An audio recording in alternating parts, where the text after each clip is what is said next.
उम्मत मुसलमान के लिए एक और बड़ी खुशखबरी सामने आई है। एक बड़ा इस्लामी मुल्क एटमी कुव्वत बनने जा रहा है और इसका ऐलान जल्द मुतवक्का है। इसके अलावा मैंने आपको खबर दी थी कि पाकिस्तान सऊदीया दिफाई डील में ईरान भी शामिल होने जा रहा है। इसके हवाले से टर्म्स एंड कंडीशन फाइनल किए जा रहे हैं। अहम सिक्योरिटी एहलकार पाकिस्तान में मौजूद हैं। पाकिस्तानी फ़ौज के साथ मामला तय किए जा रहे हैं और जल्द इसका भी ऐलान हो जाएगा। अफगानिस्तान के ऊपर क़यामत बरसने वाली है, कहर नाजल होने वाला है। 4 ममालिक ने एक साथ मिलकर हमला करने का प्लान बना लिया है। इसमें चीन शामिल है, ताजिकिस्तान शामिल है, पाकिस्तान शामिल है और अमेरिका शामिल है।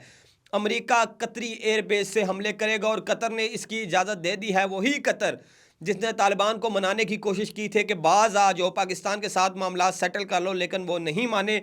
अब उसी कतर से अफगान तालिबान पर हमले होंगे और अफगान तालिबान ने एक और बड़ा इकरार जुर्म किया है। उन्होंने कहा है कि अफगानिस्तान में मौजूद शरपसंद अनासर ने चीनी मजदूरों को हलाक किया और ताजिकिस्तान पर हमला किया। इससे पाकिस्तान के इस मौक़िफ़ की तस्दीक होती है कि अफगानिस्तान के अंदर दहशतगर्द तंजीमें मौजूद हैं जो कि अफगान हुकूमत के कंट्रोल में नहीं है। यही बात हम पिछले कई सालों से करते आ रहे हैं, लेकिन अफगान तालिबान मौक़िफ़ ये देते थे जो कि राह का भेजा हुआ मौक़िफ़ था, जो कि इंडिया का बनाया हुआ मौक़िफ़ था कि दहशतगर्दी करते भी जाओ और दहशतगर्दी से इनकार भी करते जाओ। वो कहते थे सिर्फ पाकिस्तान ये इल्ज़ाम लगाता है कि हम ये सब कर रहे हैं, लेकिन अब दुनिया के 41 ममालिक में की गई इनकी वारदातें इनके सामने आ चुकी हैं और अब अफ़गानिस्तान के तालिबान पर, तालिबान हुकूमत पर ये आखिरी सर्दियाँ होंगी। इसके बाद अफ़गानिस्तान या तो 5 टुकड़ों में तकसीम कर दिया जाएगा या फिर वहाँ पे हुकूमत चेंज कर दी जाएगी। फैसला क्या होता है ये तो आने वाला वक्त ही बताएगा, लेकिन इस वक्त अफगान तालिबान के दिन गिने जा चुके हैं। उन पर वीज़ा बैन भी लगा दिया गया है। दुनिया के किसी मुल्क में अब अफगान तालिबान को वीज़ा आसानी से नहीं मिलेगा, ना अफगान शहरियों को मिलेगा। हाँ, अगर इंडिया उनको वीज़ा दे तो पता नहीं, लेकिन मुझे नहीं लगता कि भारत भी अफगानियों को वीज़े देगी, क्योंकि भारत जानते हैं कि जो चंद डॉलरों की खातिर अपने मौसनों को भूल सकते हैं, कल को हमारे साथ भी ऐसे ही करेंगे। इसके अलावा जो बड़ी खबर है वो भारत से आई है। असम राइफल यूनिट जो असम के अंदर पेट्रोलिंग करती है, उस यूनिट पर एक बड़ा हमला हुआ है, वहशतनाक हमला हुआ है और पूरे के पूरे कानवाय को जिंदा जला दिया गया है वहाँ पे जो मौजूद बागी हैं उनकी जानब से। और ये मामला हुआ है म्यांमार की सरहद पर और इंतहाई तशवीशनाक सूरत हाल है इस वक्त असम के अंदर। और भारतीय फ़ौजी अपनी बैरकों से नहीं निकल रहे, वो अपने बैरकों के अंदर चले गए हैं, अपनी यूनिटों के अंदर चले गए हैं। इस वक्त इतने हालात कशीदा हो चुके हैं। इन सब खबरों पर आज की इस वीडियो में डिस्कस करेंगे। मैं हूं यासिर जराल और आप देख रहे हैं आपका अपना यूट्यूब चैनल।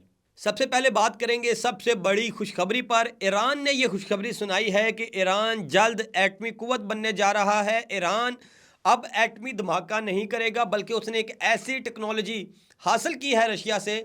उस टेक्नोलॉजी की मदद से ये वाज़िया कर दिया जाएगा दुनिया पे कि ईरान अब एटमी कुव्वत बन चुका है। ईरान के पास एटम बम आ चुका है और इस वक्त ईरान के पास जदीद तरीन एटम बम होगा जिसे लेज़र एटॉमिक पावर कहा जाएगा, यानी कि लेज़र की मदद से वो बम चलाया जाएगा। ये लेज़र एटॉमिक बम का तजर्बा करने के बिल्कुल करीब है ईरान। यही वजह है कि ईरान की सरहद पर इस वक्त इसराइली तैयारे भी पहुंच चुके हैं, अमरीकी तैयारे भी पहुंच चुके हैं और ईरान के साथ जो ममालिक हैं इराक से और सीरिया में जो इसराइली और अमरीकी तैयारे हैं वो परवाज़ें कर रहे हैं और ईरान पर प्रेशर डालने की कोशिश की जा रही है कि ईरान ये काम ना करे।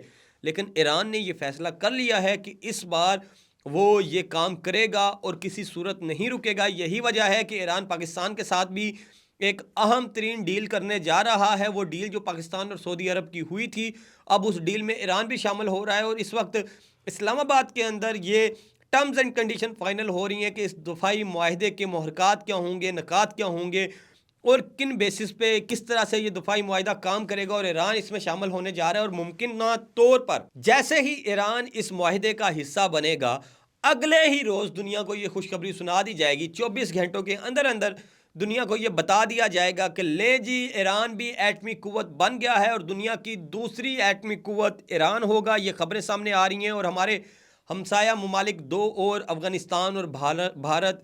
अफ़गानिस्तान वो अफ़गानी जिनको कभी बुत शिकन कहा जाता था, अब वो बुत खुश अफ़गानी जो हैं वो उनके हवाले से खबर आई है कि उनके दिन गिने जा चुके हैं। अफ़गान तालिबान की ये आखिरी सर्दियां हैं, वो गर्मियों का सूरज नहीं देख सकेंगे क्योंकि 4 ममालिक ने यह फ़ैसला कर लिया है कि इनको सफ़ाई हस्ती से मटाना है, इस हित्ते को खुशहाली की जानब लेके जाना है। और उसके लिए सिर्फ एक ही हल है कि इनको, इन नापाक लोगों को इस दुनिया से मिटाया जाए। اور یہ جو افغانستان ہے اس کو جہنم سے نکال کر جنت کی طرف لے کے جایا جائے۔ پاکستان، چائنا، تاجکستان، امریکہ مل کے اب ایئر اسٹرائکس کریں گے ان افغان طالبان پر۔ اس حوالے سے فیصلہ ہو چکا ہے، امریکہ قطر کی بیس استعمال کرے گا، جبکہ تاجکستان، پاکستان اور چائنا کی بیسیں تو ویسے ہی افغانستان کے ساتھ لگتی ہیں۔ تو اب افغانستان کی سختی آ چکی ہے، اور وہ جو بھارت کے اشاروں پہ ناچ رہے تھے، اب دیکھنا یہ ہے کہ بھارت ان کو کتنا ڈیفینڈ کرتا ہے، کیونکہ بھارت اس وقت خود مشکل میں آ چکا ہے۔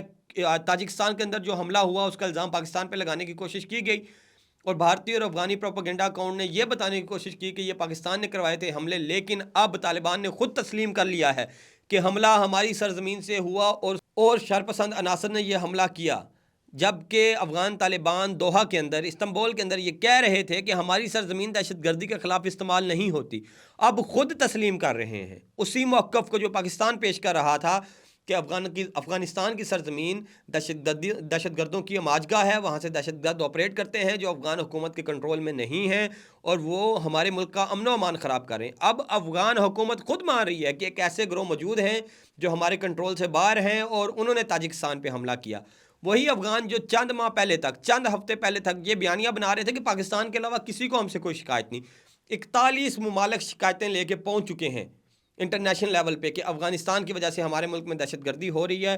اس وقت ویزا بین لگ چکے ہیں افغان شہریوں پر، کسی ملک میں ان کی انٹری نہیں ہوگی، ان کو ویزا نہیں دیا جائے گا، اور امریکہ نے سختی سے پابندی لگا دی ہے افغان شہریوں کو ویزا دینے پہ، افغان پاسپورٹ پہ ویزا دینے پہ، اور امریکہ نے ایک اور سختی عائد کیا ہے کہ اس وقت جتنے بھی افغانی امریکہ میں موجود ہیں ان کو واپس بھیجا جائے۔ وہ افغانی جہازوں سے لٹک کے آئے تھے، جو امریکی جرنیلوں کے پاؤں پکڑ پکڑ کے افغانستان آئے تھے، ان کو بھی واپس بھیجا جائے، کیونکہ یہ نمک حرام ہے، ہم نے ان کے ساتھ اچھا سلوک کیا اور انہوں نے بدلے میں ہمارے لوگوں کو مارنا شروع کر دی۔ اس کے علاوہ ایک اور بڑی خبر، آسام رائفل، بھارتی فوج پچھلے کئی مہینوں سے بھارتی فوج وہاں پہ موجود جو آزادی کی تنظیمیں ہیں ان کے نرگے میں ہیں، وہ آتے ہیں، مارتے ہیں، چلے جاتے ہیں۔ ایک بڑا حملہ ہوا تھا جے پور میں جہاں پہ ایک پورے کانوائے کو اڑایا گیا تھا، اور اب اسی طرز کا حملہ آسام کے اندر ہوا ہے۔ آسام رائفل یونٹ کا کانوائے جا رہا تھا جس پہ باغیوں نے حملہ کیا۔ یہ حملہ ہوا برما میانمار کی سرحد پہ اور آسام کی سرحد پہ، اور اس حملے میں اس پوری یونٹ کو پار لگا دیا گیا ہے، جان سے مار دیا گیا ہے۔ نہ صرف جان سے مارا گیا ہے بلکہ پوری کی پوری یونٹ کو سڑک کے اوپر گاڑیوں کے اندر زندہ جلا دیا گیا ہے باغیوں کی جانب سے، اور بھارتی میڈیا اس پہ خاموش ہے، نہیں بتائے گا اپنی عوام کو، نہیں بتائے گا اپنے لوگوں کو کہ اس وقت انہوں نے ان کی فوج کے ساتھ کیا ہو رہا ہے۔ وہی بھارتی حکومت جو پاکستان کو کہہ رہی ہے کہ ہم آپ کو کچا کھا جائیں گے، ان کے اپنے فوجی اپنے ملک کے اندر ہی محفوظ نہیں ہیں۔ آسام وہی ریاست ہے جس کا راستہ سیلیگوڑی کوریڈور سے ہو کے گزرتا ہے، جس کا راستہ چکن نیک سے ہو کے گزرتا ہے۔ آسام اس وقت علیحدگی کے دہانے پہ آ چکا ہے۔ آسام کے اوپر جو ریاست ہے وہ اروناچل پردیش ہے، جس کے حوالے سے چین نے یہ دعویٰ کیا ہے کہ یہاں کے شہریوں کو چینی پاسپورٹ بنوانا چاہیے کیونکہ یہ چین کا حصہ ہے۔ اس کے علاوہ جو بنگلہ دیش ہے اس نے گریٹر میپ اپنا لگایا ہے، گریٹر بنگلہ دیش کا میپ جاری کیا ہے، اس میں بھی یہ سارے علاقے آتے ہیں۔ پھر نیپال نے بھی گریٹر نیپال کا میپ جاری کر دیا ہے، اور اس وقت سکھ جو ہیں وہ بھی پاکستانی فوج سے مدد مانگ رہے ہیں کہ ہمیں مدد مہیا کی جائے تاکہ ہم بھارتی پنجاب کو ایک الگ ملک بنا سکیں، خالصتان بنا سکیں۔ بھارت کے لیے صورتحال اچھی نہیں ہے، حالات اچھے نہیں ہیں، ٹکڑے ہونا شروع ہو گئے، اور میں بات صرف جذباتی بات نہیں کر رہا، ثبوت آپ کے سامنے رکھ رہا ہوں۔ آسام کے اندر جو ہو رہا ہے، اروناچل پردیش میں جو ہو رہا ہے، بنگلہ دیش جو کر رہا ہے، نیپال جو کر رہا ہے، بھارتی پنجاب سے جو درخواستیں آ رہی ہیں، سب آپ کے سامنے ہے۔ بھارتی میڈیا اس کو چھپائے، اپنے لوگوں سے چھپائے تو وہ الگ بات ہے، لیکن جو حقائق ہیں وہ موجود ہیں، سوشل میڈیا پر موجود ہیں۔ آپ خود جائیں، ویریفائی کریں، گوگل پہ سرچ کریں، چیٹ جی پی ٹی سے پوچھیں، اے آئی سے پوچھیں، آپ کو سب پتہ چل جائے گا کہ اس وقت بھارت تباہی کے دہانے پہ پہنچ چکا ہے۔ یہ تھی اب تک کی تفصیلات۔ ویڈیو اچھی لگی تو لائک، شیئر اور سبسکرائب کیجیے۔ کمنٹ باکس میں اپنی رائے سے لازمی آگاہ کیجیے۔ مجھے اجازت دیجیے، اللہ حافظ۔